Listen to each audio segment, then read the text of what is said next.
சிறப்பு தீவிர வாக்காளர் பட்டியல் திருத்தம் என்பது தேர்தல் முடிவுகளை பாஜகவுக்கு சாதகமாக வடிவமைக்கும் தில்லுமுள்ளு நடவடிக்கை என்று விமர்சித்துள்ள தமிழக முதல்வர் ஸ்டாலின், நெருப்புடன் விளையாடாதீர்கள் என்று எச்சரிக்கை விடுத்திருக்கிறார். இதுகுறித்து குவிட் சார் என்ற புகைப்படத்துடன் இன்று அவர் வெளியிட்ட சமூக வலைதள பதிவில், சிறப்பு தீவிர வாக்காளர் பட்டியல் திருத்தம் என்பது சத்தமே இல்லாமல் பின்தங்கிய மற்றும் தங்களுக்கு எதிரான பிரிவினரை வாக்காளர் பட்டியலிலிருந்து நீக்கி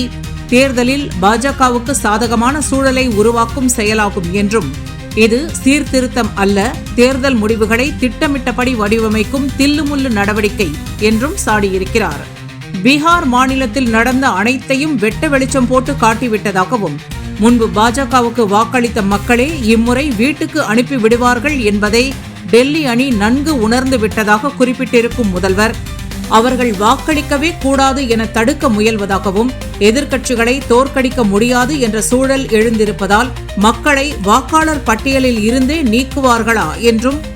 நெருப்புடன் விளையாடாதீர்கள் என்றும் எச்சரித்திருக்கிறார்.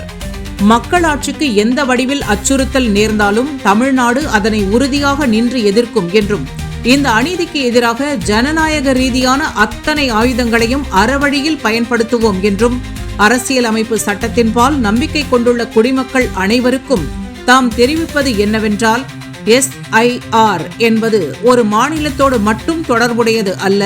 நமது குடியரசின் அடித்தளம் தொடர்பானது. மக்களாட்சி மக்களுக்கே உரியது எனவும், அதனை எவரும் களவாட அனுமதிக்க மாட்டோம் என்றும் முதல்வர் ஸ்டாலின் தமது பதிவில் கூறியிருக்கிறார்.